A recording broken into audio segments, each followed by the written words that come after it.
Hello and welcome to another video from fantasyfootballscout.co.uk. Today I'm joined by David to discuss the best captaincy options for game week 18. David, welcome. How are you?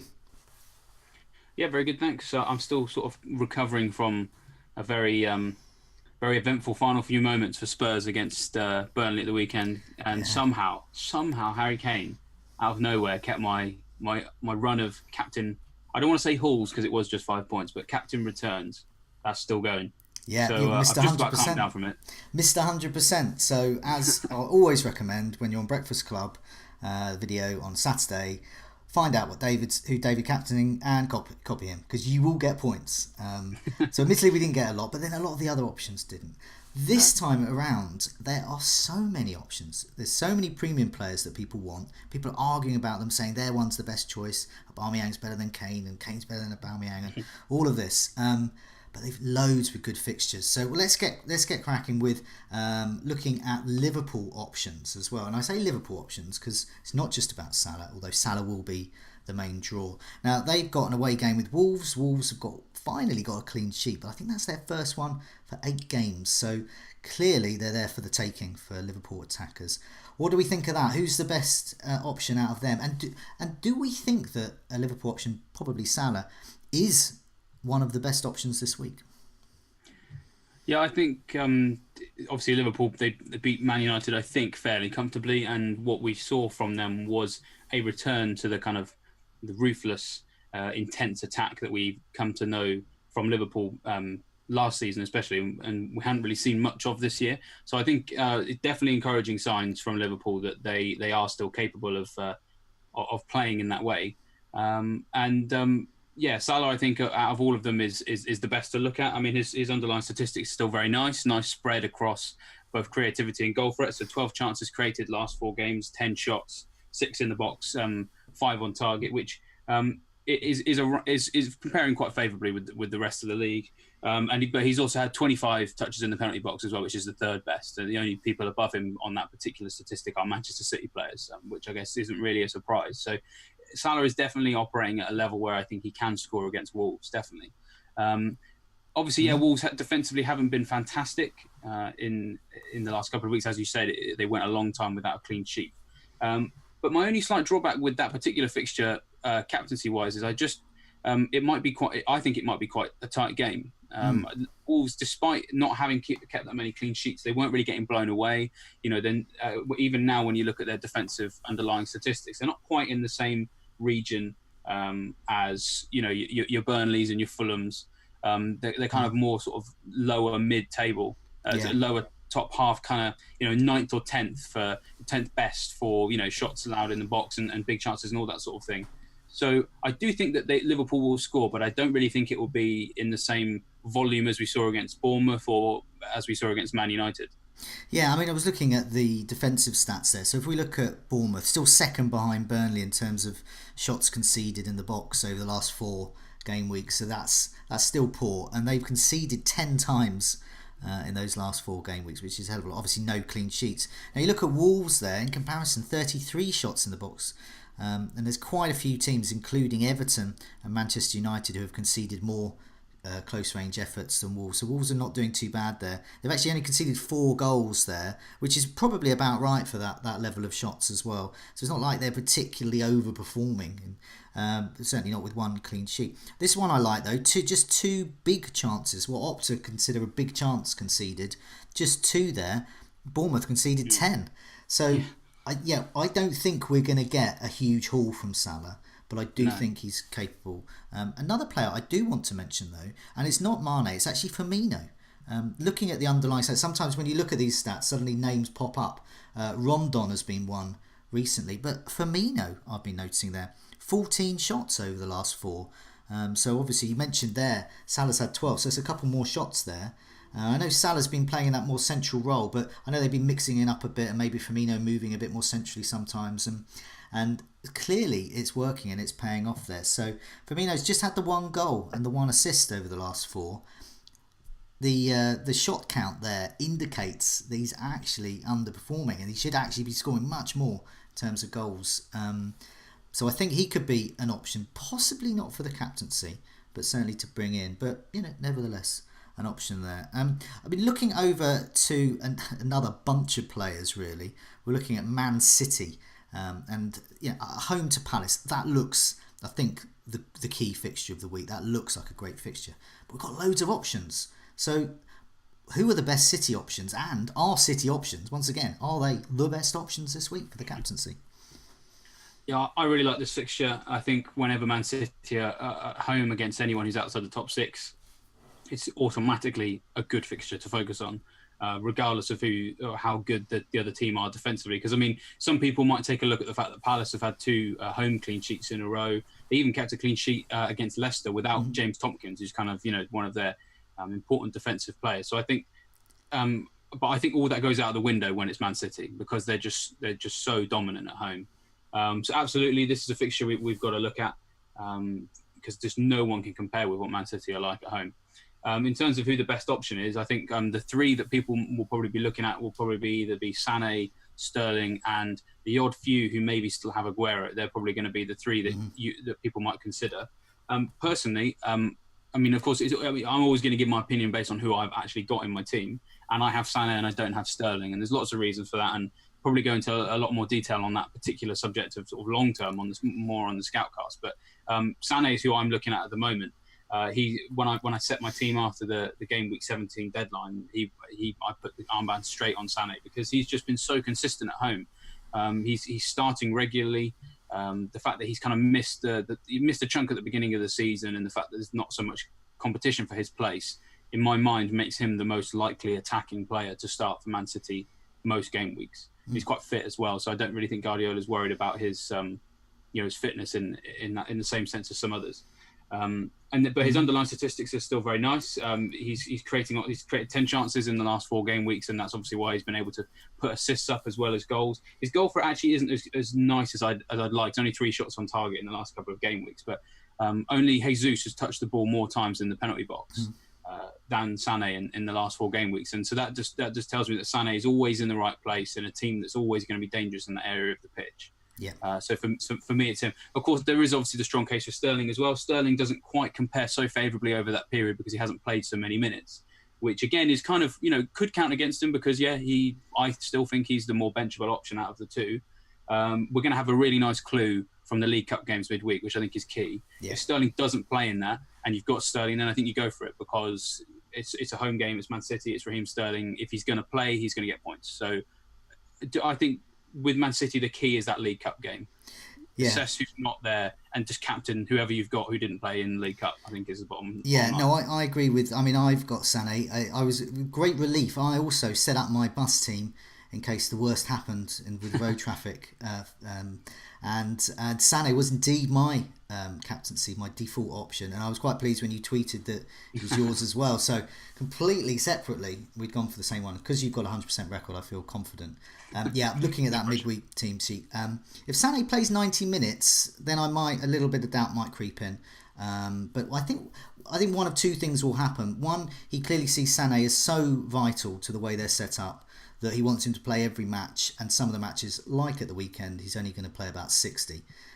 So there is that option, in which case I might not captain him. But if he's not on that midweek team sheet, and he's not a starter there, well, yeah, then I'm definitely captaining him.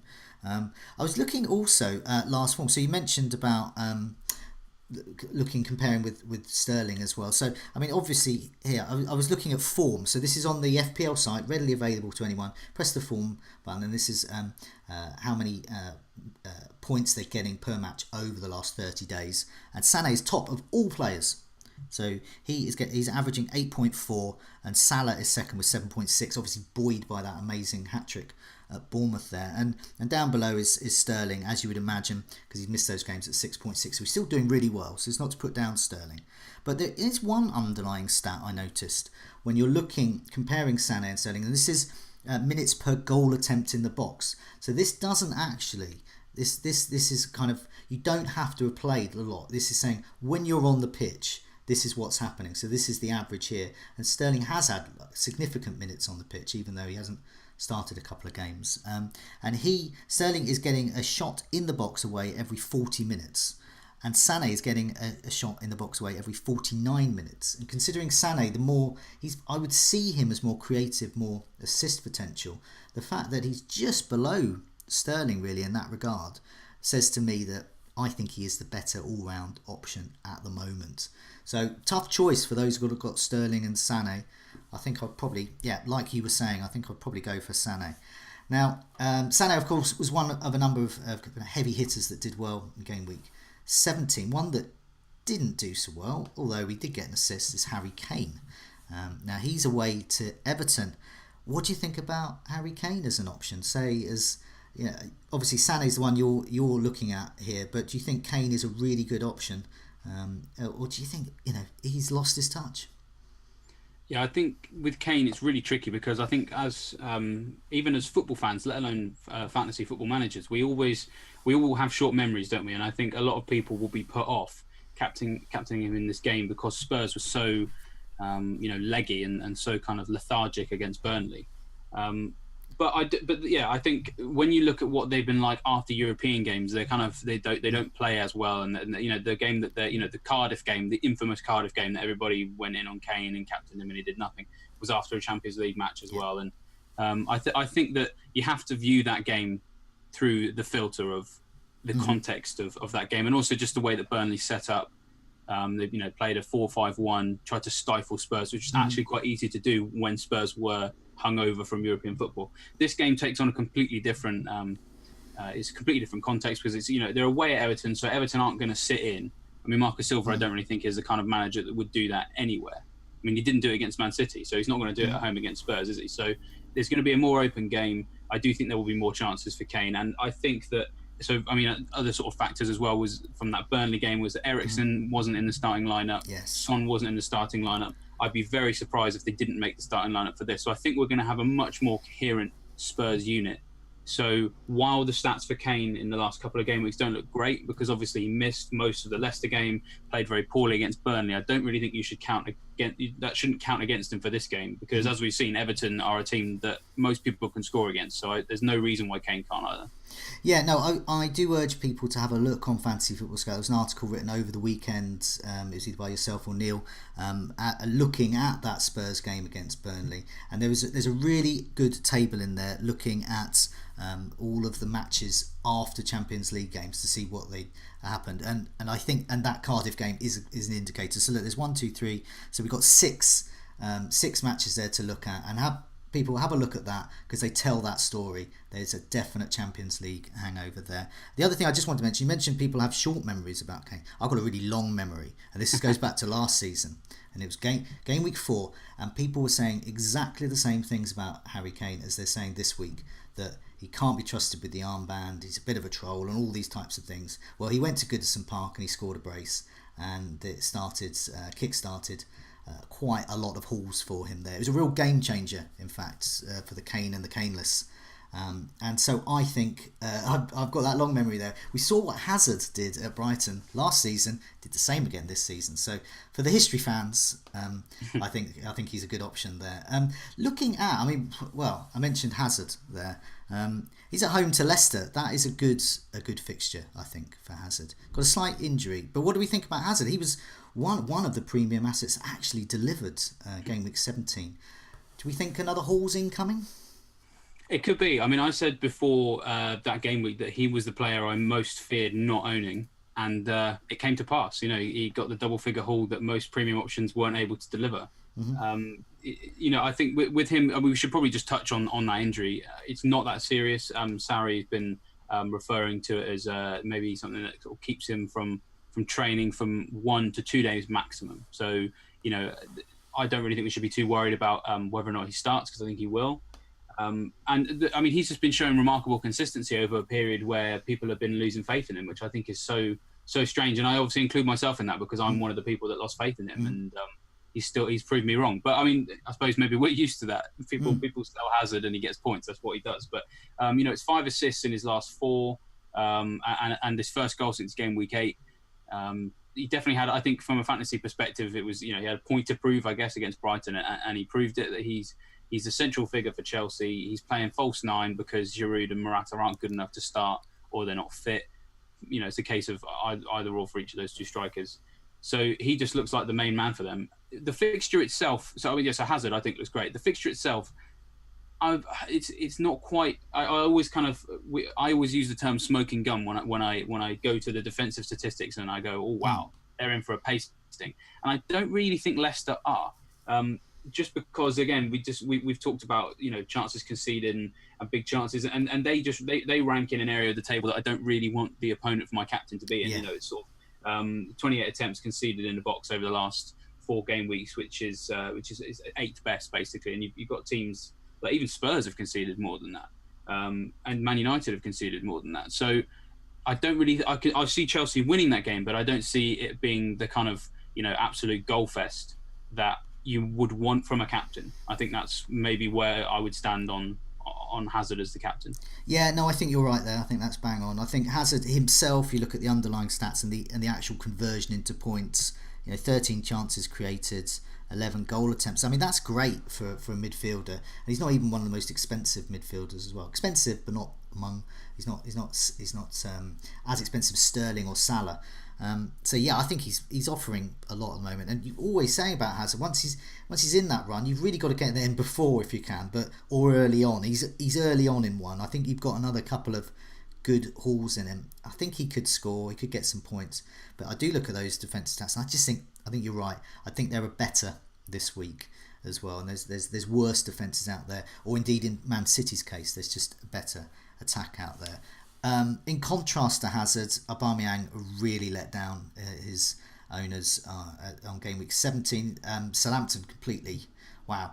I mean, that came as a bit of a shock. We didn't expect that turnaround, but Aubameyang couldn't get. It was Mkhitaryan who was the one who was getting on the score sheet, but not Aubameyang. So, home game with Burnley were on paper worst defence, but then we saw against Spurs, are they actually the worst defence? So, yeah, what do we think about Aubameyang as the captain? Yeah, I think if you've got Aubameyang right now, I think people are already talking about selling him. I don't think you should do that. I think you should hold.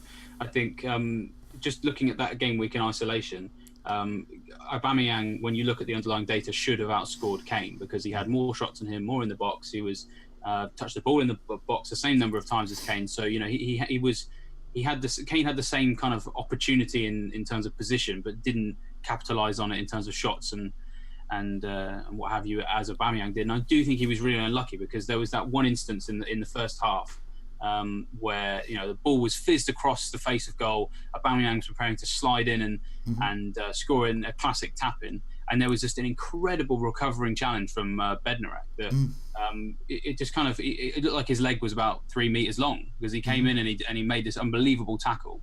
And then, 9 times out of 10, he puts that in the back of the net, and instantly you don't view Aubameyang in the same way.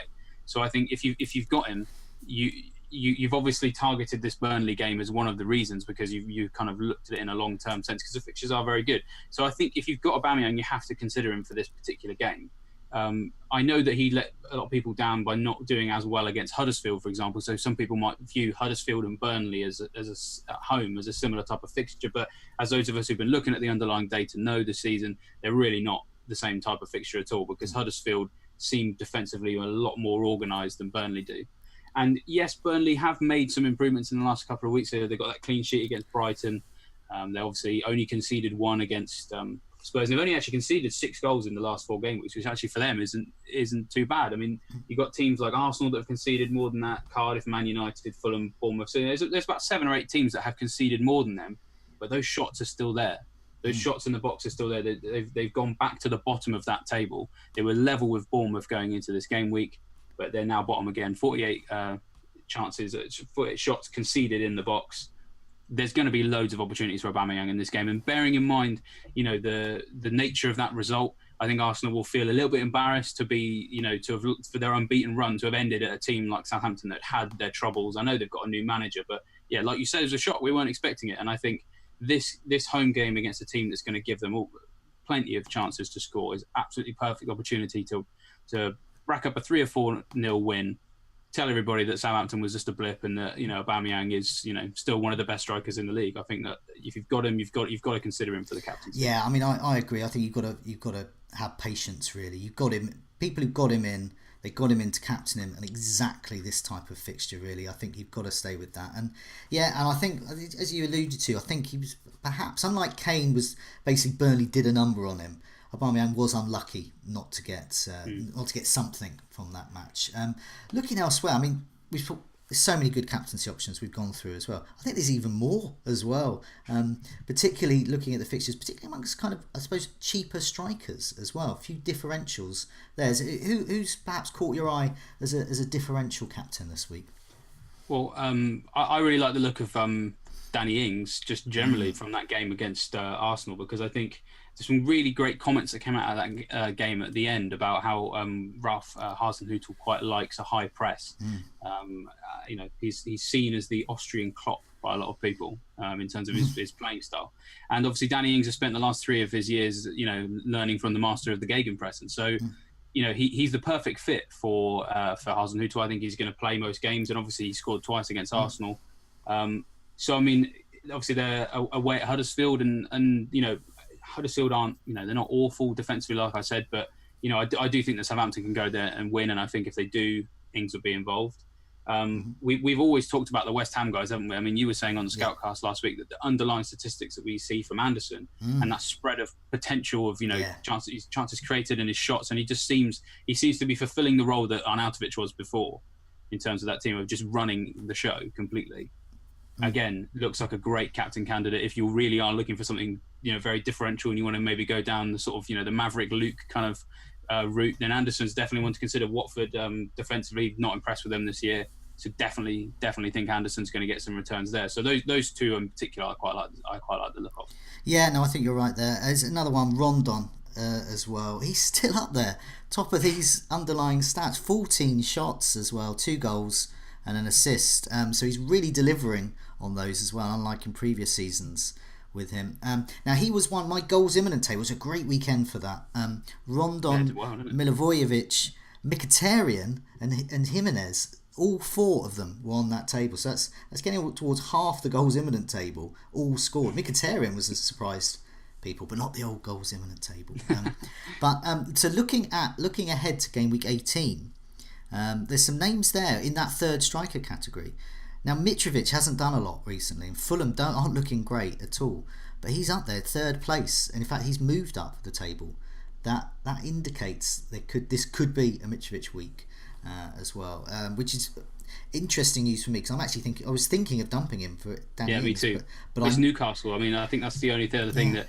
If there's one other factor we can talk about with captains, because we talk about form, we talk about fixtures. Sometimes narrative is a big one. Yeah. And it just kind of feels like the footballing gods are just going to give us a Mitrovic. Feels right, doesn't it? Feels right. That one, it's a real romantic one. He's going to go on there and for everyone but Newcastle. For everyone, and then show them what they've been missing, which of course all the fans know anyway. They all know. Well, they got Rondon now. They don't need Mitrovic. Yeah, this is true. But here's another name, Rashford as well. Now I know he's a name that's probably going to crop up on the Scoutcast as well. Lots of people interested in him. But he's up against Cardiff. The Cardiff at home are better. But Rashford has made an appearance on the goals imminent table, so who knows? That could be a differential captaincy pick. Loads of options too. I've never known anything like it. This is one of the most captainy week ever. I feel very spoiled. We're very spoiled for choice. But for now, David, thanks so much for that. See you later in the week on the Scoutcast, and good luck with the game week. Yes, and to you as well.